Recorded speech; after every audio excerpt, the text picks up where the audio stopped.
then at 17, they catch you on 4 robberies, and I guess you were facing 45 years. Yeah.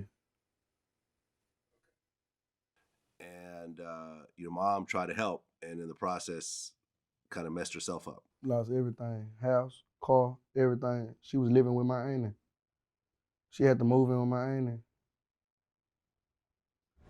Okay, so here you are messing up your own life, but now you start messing up your mom's life. Yeah.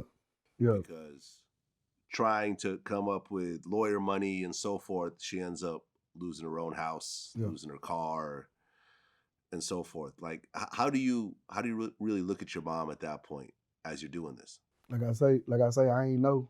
I was young. I didn't know the people I was affecting was around me. Like my mom used to say, I'm gonna lose my job. I'm gonna lose my job. And I ain't understand that until she was like, every time a school called me or every time somebody called me and say, your son in jail, I gotta immediately get up and leave work. My boss getting tired of hearing about your son always doing something.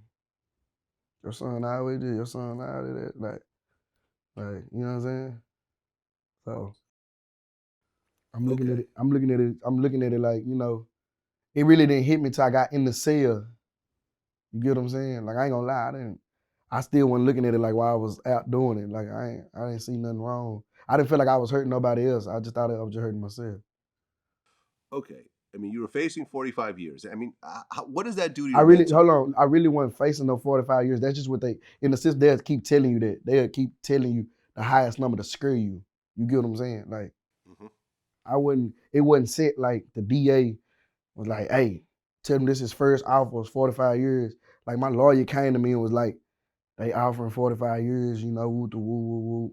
You know what I'm saying? But you know, they talking. So you know how it go, like, you know. Yeah, but still, I mean, there's always a worst case situation. Yeah, like, nah, for sure. You know what I'm saying? But you know? you know that charge hold 5 to 99 in Texas. You know what I'm saying? I don't know how it go nowhere else, but like Texas, 5 to 99. I mean, Texas don't fuck around. I mean, They Texas don't. still has a death penalty. Yeah. I mean, When they like say it don't seems like mess with Texas, they mean that in every form of fashion, like for real. right. So you managed to get 45 down to 2. You're 10. I did 2 on the 10. What does that mean? You signed for 10-year sentence, came home on good behavior on the 2. Okay. Yeah. So then you do 2 years and then what, 8 years probation or? Yeah, there you go. Okay, got it. Shock. Okay. So you end up going into an actual penitentiary at this point, an adult penitentiary, right? Yeah. I was on like 4 or 5 different units. I went when I first caught chain, I left. I went straight to Huntsville, Texas. That's the Bird unit. It's called the Bird unit. I think that's a transfer unit. I left Bird unit. I left Bird unit and went to Robinson unit. I stayed at Robinson for like 4 or 5 days. I left Robinson unit and my station unit was in Childress, Texas, was at the Roach unit. I stayed in Roach most of my time and I discharged at the Wiles unit. And that's when Dallas came and picked me up from Wiles unit. Okay. And what was the biggest difference from going to juvenile to actual adult prison? It's like, it's a big difference. It's like they tell you once you get in here, like you ain't in juvenile no more. Like, you know, juvenile is like it's not hands on, really. You know, you can't do nothing to a minor, you can't do nothing to a kid in the eye of the law. Like you can do a certain type of thing, but like when you're an adult, it's like you gotta swim for yourself in that water. Once you get in there, it's like a guard to turn their head and like, shit, you gotta do your thing. You grown now. You get what I'm saying? But like in juvenile, it's put your hands behind your back. Say yes sir, no sir. Stand this way, look this way. Everybody stand in the corner, whoop the whoop. It's like you always being monitored in juvenile. In prison, in TDC adult, it's like they not watching. It's like whatever happens sometimes. You get what I'm saying? So like it's a big difference. Like, yeah. What do you think was the worst thing that you experienced in prison? Fighting for my commissary. I had 6 fights. I won 2, lost 4. Mm, Yeah, that's real. yeah. But out of that 4 I lost, they gonna tell you he ain't no hoe. You get what I'm saying? So And this whole time, you're not even rapping at all. nah, man. I always had the talent to rap and sing, man, but nah, we wasn't. We didn't know we was gonna be here on VladTV today without the ice on. Nah, we ain't know that, man. We ain't see this coming right here. So nah, man. I was just regular. Okay. I was just regular old Mo3, man.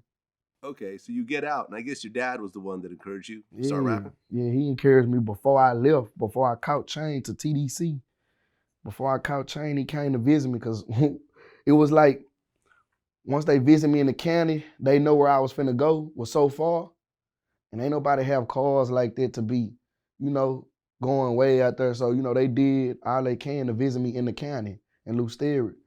And so, like, that last conversation I had with him, man, he was just like, what you gonna do when you get out of here, man? I don't know what else to do. So I wasn't smart in school, so I don't know nothing else. Like, shit, he was like, rap.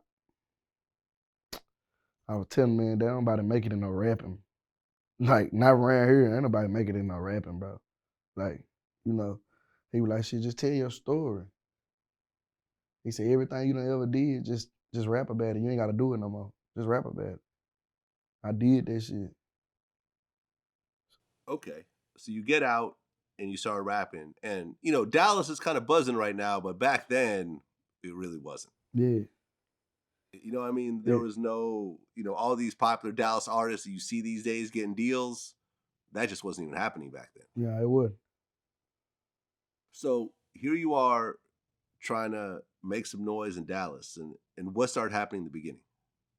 Um, I make a song.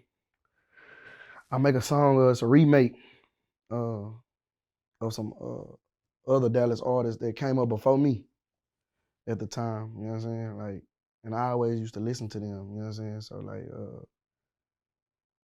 I'm just fucking with the song one day, and I remake the whole song. And shit, I let somebody hear it, and they was like, bro, go record that, bro. Like, go record this shit. I ain't had no studio money. You get what I'm saying? Like, my cousin, he in the feds. He had ran a studio. He in the feds right now. And he was just like, little nigga, shit, you stay out of trouble. Use my studio. You know what I'm saying? For free. You know what I'm saying? That only lasted for a certain amount of time, but the time that he let me get it, like I used it to my advantage. I go and make the song. I link up with this nigga named Spliff from Oak Cliff. I link up with him, and they looking at me crazy. Like, I'm from the North. So, I walk in the studio full of Oak Cliff niggas, and they like, man, who you is? Woo woo. I'm like, man, I'm such and such. I'm 3. Oh, Courtney B, your cousin? I'm like, yeah. So they were like, what you trying to do? I produce, I make beats and shit. I run his studio. He told me to record you. You know what I'm saying? So I tell him the song that I'm finna remake, it was like a big song, like for Dallas history. So when I tell them I'm finna remake it, they look at me crazy like, nigga, you finna fuck, hell nah, nigga. You finna fuck this song up. Hell nah. Like the nigga who was producing, I was like, bro, I just need you to remake the beat like this. I want it to sound like this. And he was like, man, hell nah, bro. Like, I don't wanna be a part of that shit. Like, fam, you finna fuck up a Dallas classic. I said, bro, just do it. He made that bitch. I went in there and spit that hoe. Nigga was like, bro, you cold in the bitch. You ice. Like, you know what I'm saying? What else can I make for you? There me and him be at the relationship right there. What else can I make for you? So boom, like after that, it started circulating, man. So, you know. Okay. And your first few big songs were like Hold Your Tongue, Yeah. All the Way Down. Yeah, that's the song. Hold Your Tongue. That was the remake. There it Oh, go. that's the remake. That's my first Okay. song. That's the remake.